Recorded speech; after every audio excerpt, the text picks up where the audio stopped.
আমরা কোন রাজনৈতিক দল নিষিদ্ধের পক্ষে নয়।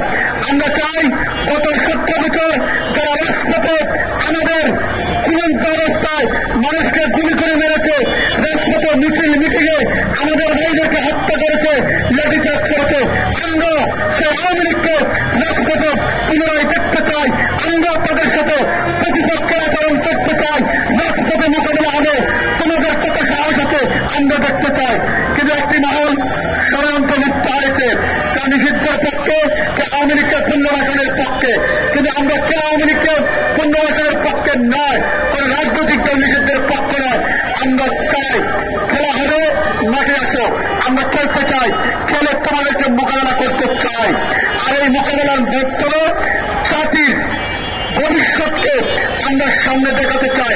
গত 17 বছর এই প্রেস ক্লাবের সামনে আমরা বলে এসেছি যে পুলিশ ছাড়া আওয়ামী লীগকে মাঠে আসতে। তাহলে এখন আওয়ামী লীগকে আমাদের ভাই কেন? আওয়ামী লীগকে আমরা রাজপথে মোকাবেলা করতে চাই। তারা আমাদের ভাইদের হত্যা করেছে, আমাদের গুরুত্ব ভাইদের গুলি করেছে, বছরের পর বছর জেলে রেখেছে। আমরা তাদেরকে সেই শিক্ষায় শিক্ষা দিতে চাই। তারা এখন পালিয়ে আছে, আমরা পালাতে দেবো না। আমাদের রাজপথে তাদের সাথে ফয়সলা করতে। কারণ আজকে বলেন 35% আওয়ামী লীগ আছে।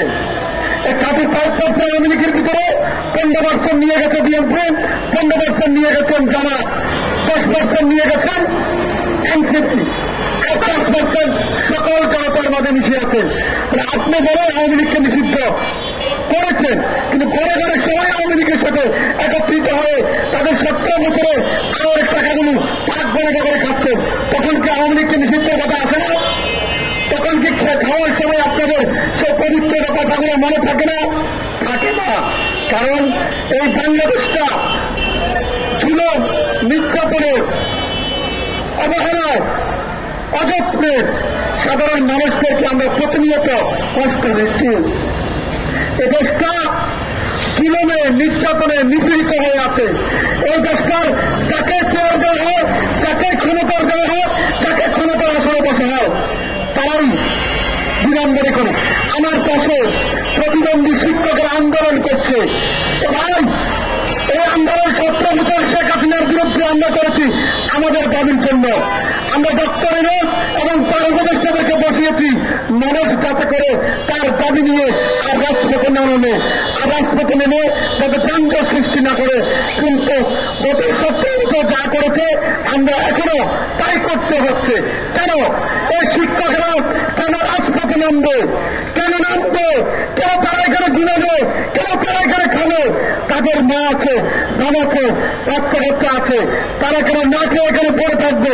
ডক্টর ইউনূস, আপনি কি এগুলো চোখে দেখেন না? আপনার চোখে কি কষ্ট দিয়েছেন? চোখে দেখেন না? আপনি কি জুলাই আগস্টে গুলিবিদ্ধ হয়ে অন্ধ হয়েছেন? আপনি মানুষদের কষ্ট দেখেন না? শিক্ষকদের কষ্ট দেখেন না?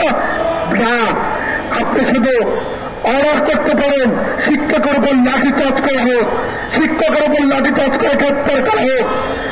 শেখ হাসিনা থেকে সাহস করেনি, সেটি আপনি করে দেখিয়েছেন। আমি চাই, স্পষ্ট ভাষা বলতে চাই, প্রিয় বন্ধুগণ, এই অবিচার, এই নির্যাতন আর চলবে না। এটি বন্ধ করতে হবে। এই বদলি বাণিজ্য, এই উপদেষ্টা তদ্বির বাণিজ্য, টেন্ডার বাণিজ্য, এই সকল বাচ্চা উপদেষ্টাদেরকে পদত্যাগ করতে হবে। না হলে আবার বলছি, এই সচিবালয় থেকে আপনাদেরকে কাজ মুখকে নামিয়ে দেওয়া হবে। কারণ মানুষ আন্দোলন কিভাবে করতে হয় তার অবকাঠামো বুঝে গেছে, শিখে গেছে। জনগণকে আন্দোলন ভয় দেখায় লাভ হবে না, গুলির বন্দুকের ভয় দেখায় লাভ হবে না। জনগণ জানে সরকারকে, সরকারের চাইতে বড় কেউকে কিভাবে আন্দোলন করে নামাতে হয়, সেটি জনগণ বুঝে গেছে।